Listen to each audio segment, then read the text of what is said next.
भक्तों, भगवान गणेश बुद्धि, समृद्धि और संतान के दाता हैं। यदि आपके जीवन में संतान प्राप्ति में बाधा, संतान के स्वास्थ्य या भविष्य को लेकर चिंता या संतान से जुड़ी किसी भी प्रकार की समस्या है, तो आप श्री गणेश जी की आराधना और उनके मंत्रों का जाप अवश्य करें। भगवान गणेश के मंत्रों का नियमित 108 बार जाप करने से आपके पुत्र पर बने हुए सारे संकट एक बार में ही खत्म हो जाएंगे और आपके पुत्र पर भगवान गणेश की असीम कृपा बनी रहेगी। इसलिए आज हम आपको भगवान गणेश का एक ऐसा चमत्कारी और प्रभावशाली मंत्र बताने जा रहे हैं, जिस मंत्र के नियमित 108 बार जाप करने से आपका पुत्र हमेशा खुश रहेगा और उसका स्वास्थ्य हमेशा अच्छा बना रहेगा। आपके पुत्र को उसके भविष्य में कभी भी असफलता प्राप्त नहीं होगी, उसका जीवन हमेशा खुशियों से भर जाएगा। इसलिए प्यारे भक्तों, इस मंत्र का नियमित 108 बार जाप करें। यह गणेश जी का अचूक मंत्र है, इसलिए इस मंत्र का नियमित 108 बार जाप करें। यदि आप इस मंत्र का नियमित 108 बार जाप करने में असफल हैं, तो आप इस वीडियो को अपने मोबाइल फ़ोन पर या स्पीकर पर चलाकर नियमित सुनें। अगर आप भगवान गणेश जी की असीम कृपा प्राप्त करना चाहते हैं और उनका आशीर्वाद अपने ऊपर बनाए रखना चाहते हैं, तो इस वीडियो को लाइक और चैनल को सब्सक्राइब जरूर कर दीजिए और कमेंट बॉक्स में जय श्री गणेश अवश्य लिख दीजिए। तो चलिए भक्तों, मंत्र का जाप करना प्रारंभ करते हैं। ओम ग्लौम गम गणपतये सर्वदुष्ट ग्रहे बाधा विनाशाय स्वाहा। ओम ग्लौम गम गणपतये सर्वदुष्ट ग्रहे बाधा विनाशाय स्वाहा। ओम ग्लौम गम गणपतये सर्वदुष्ट ग्रहे बाधा विनाशाय स्वाहा। ओम ग्लौम गम गणपतये सर्वदुष्ट ग्रहे बाधा विनाशाय स्वाहा। ओम ग्लौम गम गणपतये सर्वदुष्ट ग्रहे बाधा विनाशाय स्वाहा। ओम ग्लौम गम गणपतये सर्वदुष्ट ग्रहे बाधा विनाशाय स्वाहा। ओम ग्लौम गम गणपतये सर्वदुष्ट ग्रहे बाधा विनाशाय स्वाहा। ओम ग्लौम गम गणपतये सर्वदुष्ट ग्रहे बाधा विनाशाय स्वाहा।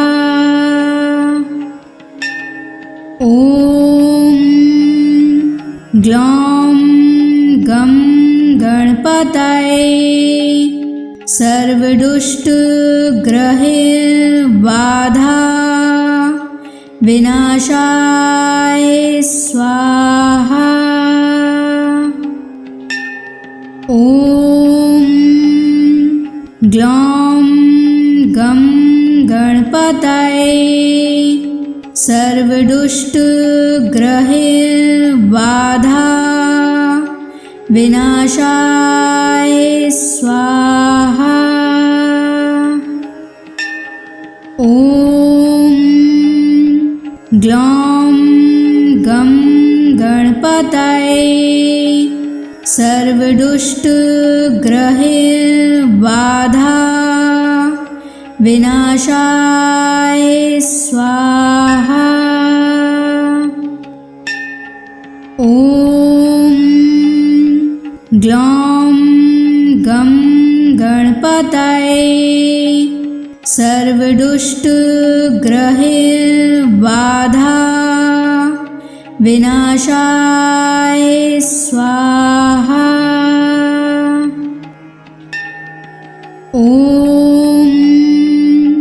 ग्लौं गं गणपतये सर्वदुष्टग्रहबाधा विनाशाय स्वाहा।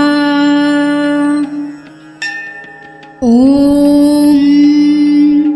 ग्लौं गं गणपतये सर्वदुष्टग्रहबाधा विनाशाय स्वाहा। ॐ ग्लौं गं गणपतये सर्वदुष्टग्रहबाधा विनाशाय स्वाहा।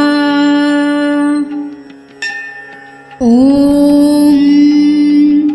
ग्लौं गं गणपतये सर्वदुष्टग्रहबाधा विनाशाय स्वाहा। ॐ ग्लौं गं गणपतये सर्वदुष्टग्रहबाधा विनाशाय स्वाहा। ॐ ग्लौं गं गणपतये सर्वदुष्टग्रहबाधा विनाशाय स्वाहा। ॐ ग्लौं गं गणपतये सर्वदुष्टग्रहबाधा विनाशाय स्वाहा। ॐ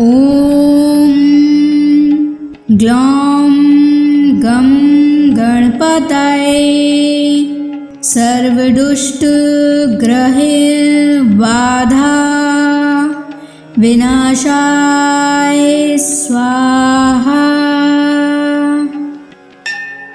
ॐ ग्लौं गं गणपतये सर्वदुष्टग्रहबाधा विनाशाय स्वाहा। ॐ ग्लौं गं गणपतये सर्वदुष्टग्रहबाधा विनाशाय स्वाहा। ॐ ग्लौं गं गणपतये सर्वदुष्टग्रहबाधा विनाशाय स्वाहा। ॐ ग्लौं गं गणपतये सर्वदुष्टग्रहबाधा विनाशाय स्वाहा। ॐ ग्लौं गं गणपतये सर्वदुष्टग्रहैर्बाधा विनाशाय स्वाहा। ॐ ग्लौं गं गणपतये सर्वदुष्टग्रहैर्बाधा विनाशाय स्वाहा। ॐ ग्लौं गं गणपतये सर्वदुष्टग्रहैर्बाधा विनाशाय स्वाहा। ॐ ग्लौं गं गणपतये सर्वदुष्टग्रहैर्बाधा विनाशाय स्वाहा। ॐ ग्लौं गं गणपतये सर्वदुष्टग्रहैर्बाधा विनाशाय स्वाहा। ॐ ग्लौं गं गणपतये सर्वदुष्टग्रहैर्बाधा विनाशाय स्वाहा। ॐ ग्लौं गं गणपतये सर्वदुष्टग्रहैर्बाधा विनाशाय स्वाहा। ॐ ग्लौं गं गणपतये सर्वदुष्टग्रहैर्बाधा विनाशाय स्वाहा। ॐ ग्लौं गं गणपतये सर्वदुष्टग्रहैर्बाधा विनाशाय स्वाहा। ॐ ग्लौं गं गणपतये सर्वदुष्टग्रहैर्बाधा विनाशाय स्वाहा। ॐ ग्लौं गं गणपतये सर्वदुष्टग्रहैर्बाधा विनाशाय स्वाहा। ॐ ग्लौं गं गणपतये सर्वदुष्टग्रहैर्बाधा विनाशाय स्वाहा। ॐ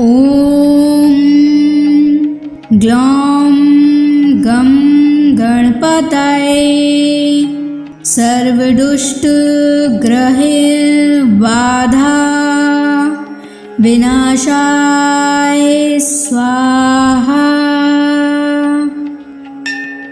ॐ ग्लौं गं गणपतये सर्वदुष्टग्रहैर्बाधा विनाशाय स्वाहा। ॐ ग्लौं गं गणपतये सर्वदुष्टग्रहैर्बाधा विनाशाय स्वाहा। ॐ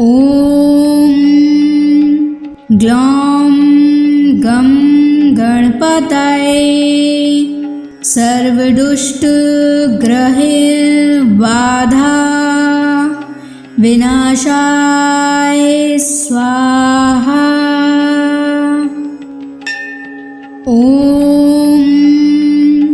ग्लौं गं गणपतये सर्वदुष्टग्रहबाधा विनाशाय स्वाहा।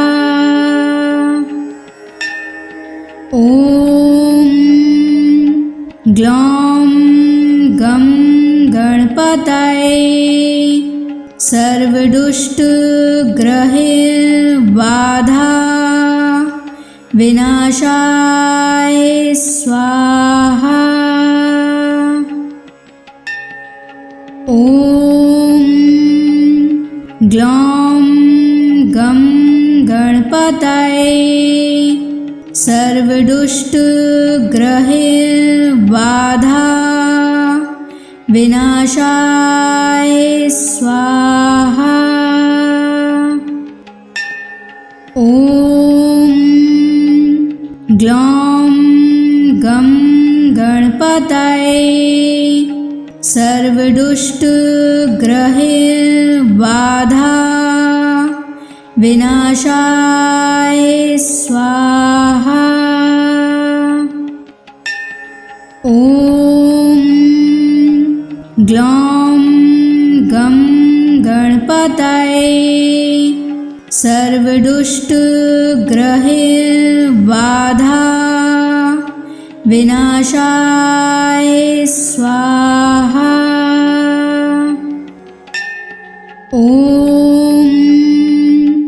ग्लौं गं गणपतये सर्वदुष्टग्रहबाधा विनाशाय स्वाहा।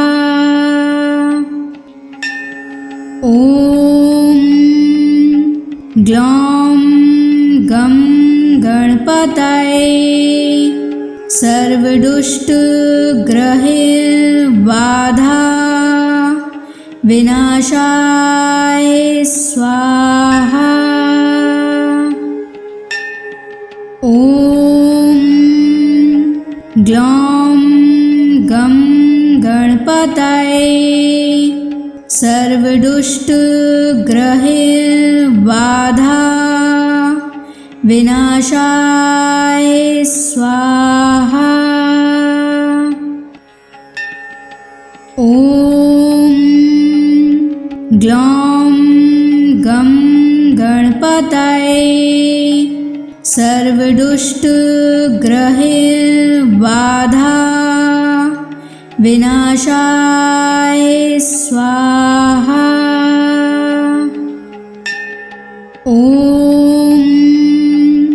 ग्लौं गं गणपतये सर्वदुष्टग्रहबाधा विनाशाय स्वाहा।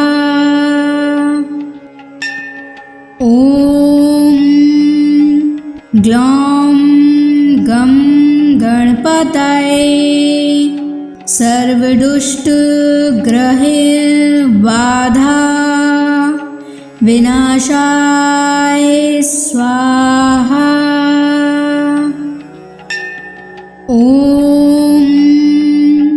ग्लौं गं गणपतये सर्वदुष्टग्रहबाधा विनाशाय स्वाहा।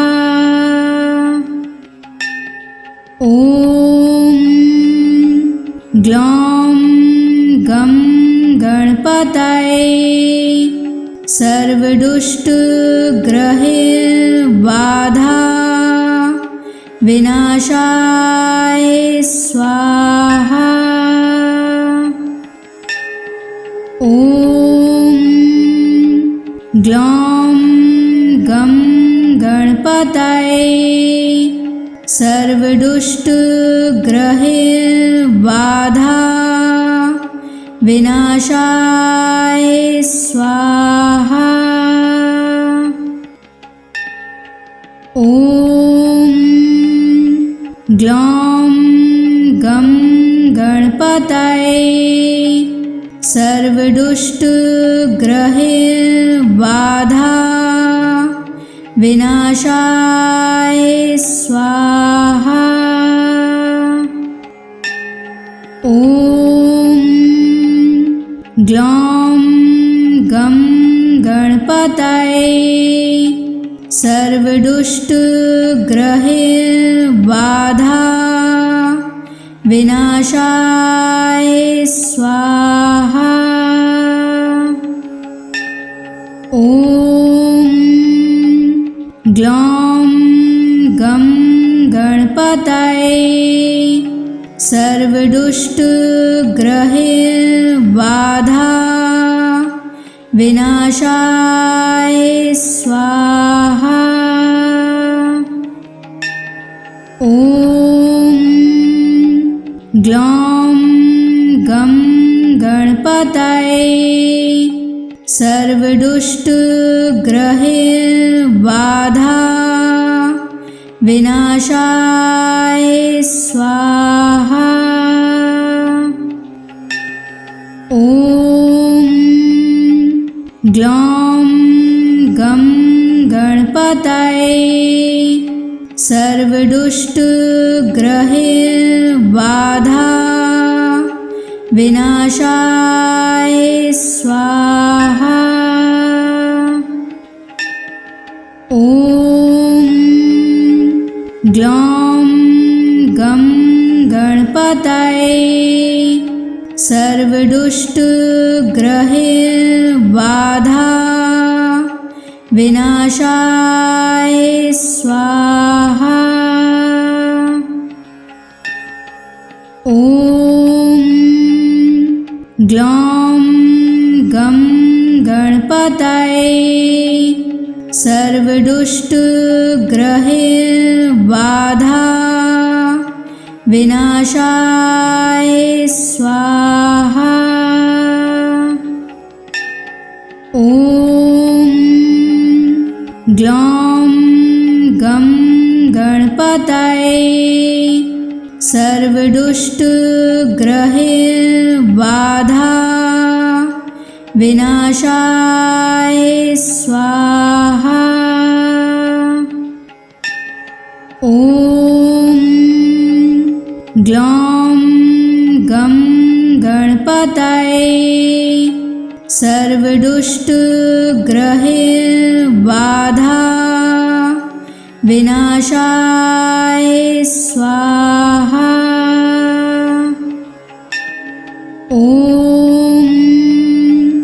ग्लौं गं गणपतये सर्वदुष्टग्रहबाधा विनाशाय स्वाहा। ॐ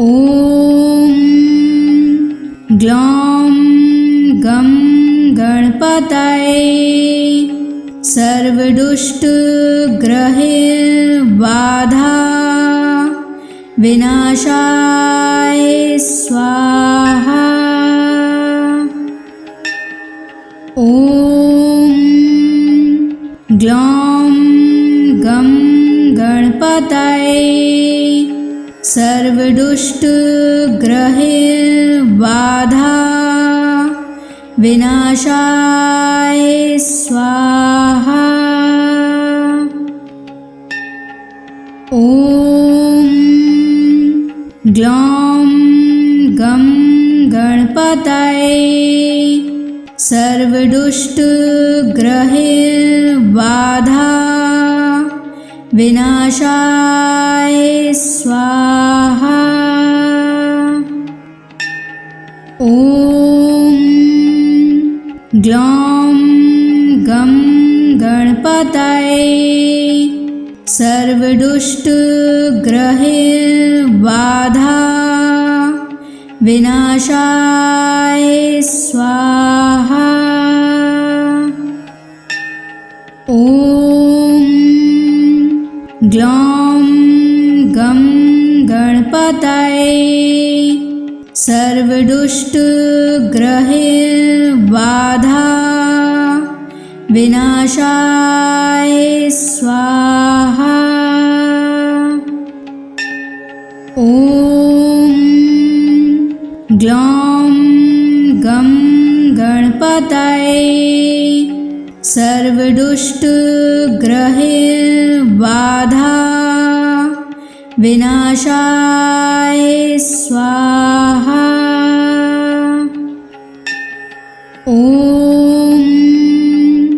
ग्लौं गं गणपतये सर्वदुष्टग्रहैर्बाधा विनाशाय स्वाहा। ॐ ग्लौं गं गणपतये सर्वदुष्टग्रहैर्बाधा विनाशाय स्वाहा। ॐ ग्लौं गं गणपतये सर्वदुष्टग्रहैर्बाधा विनाशाय स्वाहा। ॐ ग्लौं गं गणपतये सर्वदुष्टग्रहैर्बाधा विनाशाय स्वाहा। ॐ ग्लौं गं गणपतये सर्वदुष्टग्रहैर्बाधा विनाशाय स्वाहा। ॐ ग्लौं गं गणपतये सर्वदुष्टग्रहैर्बाधा विनाशाय स्वाहा। ॐ ग्लौं गं गणपतये सर्वदुष्टग्रहैर्बाधा विनाशाय स्वाहा। ॐ ग्लौं गं गणपतये सर्वदुष्टग्रहैर्बाधा विनाशाय स्वाहा। ॐ ग्लौं गं गणपतये सर्वदुष्टग्रहैर्बाधा विनाशाय स्वाहा। ॐ ग्लौं गं गणपतये सर्वदुष्टग्रहैर्बाधा विनाशाय स्वाहा। ॐ ग्लौं गं गणपतये सर्वदुष्टग्रहैर्बाधा विनाशाय स्वाहा। ॐ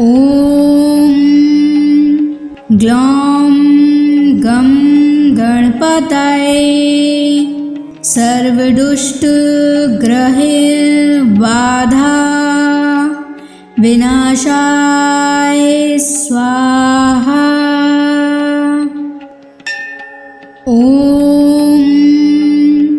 ग्लौं गं गणपतये सर्वदुष्टग्रहबाधा विनाशाय स्वाहा। ॐ ग्लौं गं गणपतये सर्वदुष्टग्रहबाधा विनाशाय स्वाहा। ॐ ग्लौं गं गणपतये सर्वदुष्टग्रहबाधा विनाशाय स्वाहा। ॐ ग्लौं गं गणपतये सर्वदुष्टग्रहबाधा विनाशाय स्वाहा। ॐ ग्लौं गं गणपतये सर्वदुष्टग्रहबाधा विनाशाय स्वाहा। ॐ ग्लौं गं गणपतये सर्वदुष्टग्रहबाधा विनाशाय स्वाहा। ॐ ग्लौं गं गणपतये सर्वदुष्टग्रहबाधा विनाशाय स्वाहा। ॐ ग्लौं गं गणपतये सर्वदुष्टग्रहबाधा विनाशाय स्वाहा। ॐ ग्लौं गं गणपतये सर्वदुष्टग्रहबाधा विनाशाय स्वाहा। ॐ ग्लौं गं गणपतये सर्वदुष्टग्रहबाधा विनाशाय स्वाहा। ॐ ग्लौं गं गणपतये सर्वदुष्टग्रहबाधा विनाशाय स्वाहा। ॐ ग्लौं गं गणपतये सर्वदुष्टग्रहबाधा विनाशाय स्वाहा। ॐ ग्लौं गं गणपतये सर्वदुष्टग्रहबाधा विनाशाय स्वाहा। ॐ ग्लौं गं गणपतये सर्वदुष्टग्रहबाधा विनाशाय स्वाहा। ॐ ग्लौं गं गणपतये सर्वदुष्टग्रहैर्बाधा विनाशाय स्वाहा। ॐ ग्लौं गं गणपतये सर्वदुष्टग्रहैर्बाधा विनाशाय स्वाहा। ॐ ग्लौं गं गणपतये सर्वदुष्टग्रहैर्बाधा विनाशाय स्वाहा। ॐ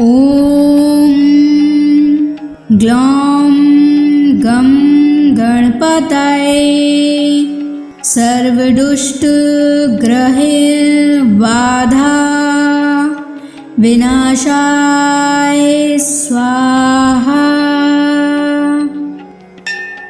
ॐ ग्लौं गं गणपतये सर्वदुष्टग्रहैर्बाधा विनाशाय स्वाहा। ॐ ग्लौं गं गणपतये सर्वदुष्टग्रहैर्बाधा विनाशाय स्वाहा। ॐ ग्लौं गं गणपतये सर्वदुष्टग्रहैर्बाधा विनाशाय स्वाहा। ॐ ग्लौं गं गणपतये सर्वदुष्टग्रहैर्बाधा विनाशाय स्वाहा। ॐ ग्लौं गं गणपतये सर्वदुष्टग्रहैर्बाधा विनाशाय स्वाहा। ॐ ग्लौं गं गणपतये सर्वदुष्टग्रहैर्बाधा विनाशाय स्वाहा। ॐ ग्लौं गं गणपतये सर्वदुष्टग्रहैर्बाधा विनाशाय स्वाहा। ॐ ग्लौं गं गणपतये सर्वदुष्टग्रहैर्बाधा विनाशाय स्वाहा। ॐ ग्लौं गं गणपतये सर्वदुष्टग्रहैर्बाधा विनाशाय स्वाहा। ॐ ग्लौं गं गणपतये सर्वदुष्टग्रहैर्बाधा विनाशाय स्वाहा। ॐ ग्लौं गं गणपतये सर्वदुष्टग्रहैर्बाधा विनाशाय स्वाहा।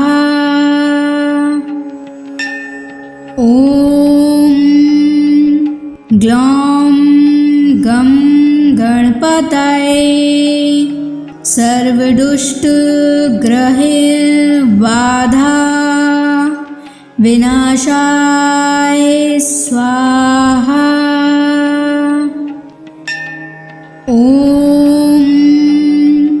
ग्लौं गं गणपतये सर्वदुष्टग्रहबाधा विनाशाय स्वाहा। ॐ ग्लौं गं गणपतये सर्वदुष्टग्रहबाधा विनाशाय स्वाहा। ॐ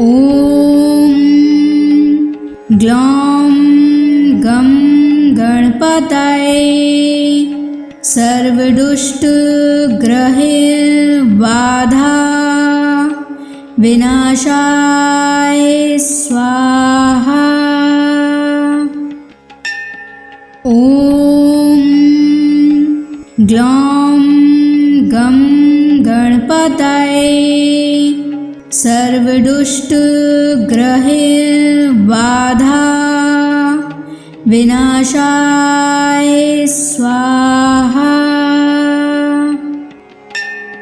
ॐ ग्लौं गं गणपतये सर्वदुष्टग्रहबाधा विनाशाय स्वाहा। ॐ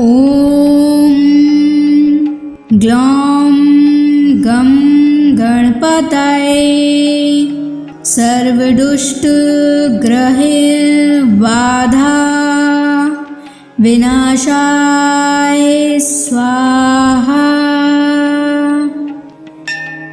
ॐ ग्लौं गं गणपतये सर्वदुष्टग्रहबाधा विनाशाय स्वाहा। ॐ ग्लौं गं गणपतये सर्वदुष्टग्रहबाधा विनाशाय स्वाहा। ॐ ग्लौं गं गणपतये सर्वदुष्टग्रहबाधा विनाशाय स्वाहा। ॐ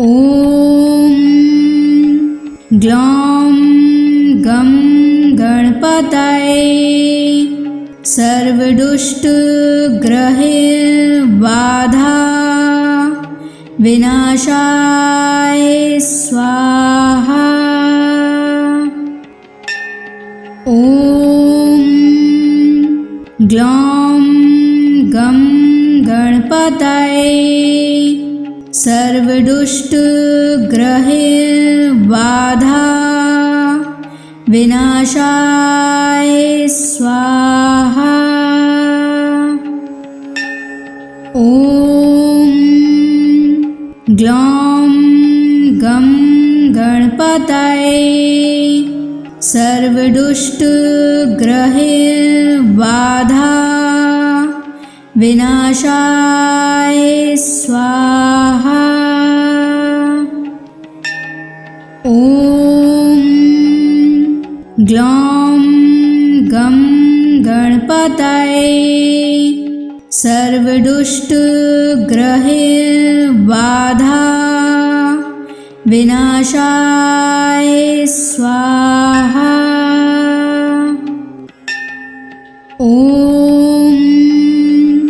ग्लौं गं गणपतये सर्वदुष्टग्रहबाधा विनाशाय स्वाहा।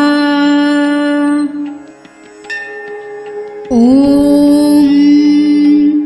ग्लौं गं गणपतये सर्वदुष्टग्रहबाधा विनाशाय स्वाहा। ॐ ग्लौं गं गणपतये सर्वदुष्टग्रहबाधा विनाशाय स्वाहा। ॐ ग्लौं गं गणपतये सर्वदुष्टग्रहबाधा विनाशाय स्वाहा। ॐ ग्लौं गं गणपतये सर्वदुष्टग्रहबाधा विनाशाय स्वाहा। ॐ ग्लौं गं गणपतये सर्वदुष्टग्रहबाधा विनाशाय स्वाहा। ॐ ग्लौं गं गणपतये सर्वदुष्टग्रहबाधा विनाशाय स्वाहा। ॐ ग्लौं गं गणपतये सर्वदुष्टग्रहबाधा विनाशाय स्वाहा। ॐ ग्लौं गं गणपतये सर्वदुष्टग्रहबाधा विनाशाय स्वाहा। ॐ ग्लौं गं गणपतये सर्वदुष्टग्रहबाधा विनाशाय स्वाहा। ॐ ग्लौं गं गणपतये सर्वदुष्टग्रहबाधा विनाशाय स्वाहा। ॐ ग्लौं गं गणपतये सर्वदुष्टग्रहबाधा विनाशाय स्वाहा। ॐ ग्लौं गं गणपतये सर्वदुष्टग्रहबाधा विनाशाय स्वाहा।